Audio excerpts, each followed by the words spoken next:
தமிழகத்தில் தாழ்த்தப்பட்ட மற்றும் பட்டியலின மக்கள் வசிக்கும் குடியிருப்பு பகுதிகளில் ஆதிதிராவிடர் காலனி என அழைக்கப்பட்ட வார்த்தை தீண்டாமை அடையாளமாக இருப்பதாக கருதி காலனி என்ற சொல்லை அரசு ஆவணங்களிலும் பொது பயன்பாட்டில் இருந்தும் நீக்க தமிழக சட்டப்பேரவையில் முதல்வர் ஸ்டாலின் முடிவெடுத்துள்ளார்.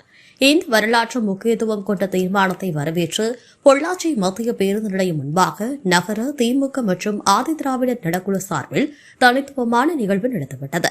நகர செயலாளர் நவநீத கிருஷ்ணன் மற்றும் ஆதிதிராவிடர் மாநில இணை செயலாளர் திப்பம்பட்டை ஆறுசாமி தலைமையில் நடைபெற்ற நிகழ்வில் ஆதிதிராவிடர் காலனி என பிளக்ஸில் இடம்பெற்றிருந்த காலனி என்ற வார்த்தை கருப்பு மை கொண்டு அளிக்கப்பட்டது. மேலும் பட்டாசுகள் வெடித்து பொதுமக்களுக்கு இனிப்புகள் வழங்கி மகிழ்ச்சியை பகிர்ந்தனர்.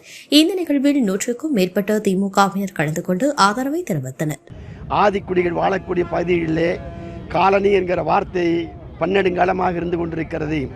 இந்த காலனி என்ற சொல் அந்த மக்களை ஒரு தீண்டாமை கொடுமைக்கு ஆளாக்குகிற காரியமாக இருக்கிறதாக யாரும் கோரிக்கை வைக்காத நேரத்திலே தானாகவே உணர்ந்து இந்த காலனி என்கிற வார்த்தையை இனிமேல் தமிழகத்திலே எந்த பகுதிக்கும் சூட்டக்கூடாது என்று வரலாற்று சிறப்புமிக்க தீர்மானத்தை கொண்டு வந்த நம்முடைய கழக தலைவர் தமிழக முதலமைச்சர் தளபதியாருக்கு எங்கள் நெஞ்சார்ந்த நன்றியை இந்த நேரத்திலே அன்போடு தெரிவித்துக் கொள்கிறோம்.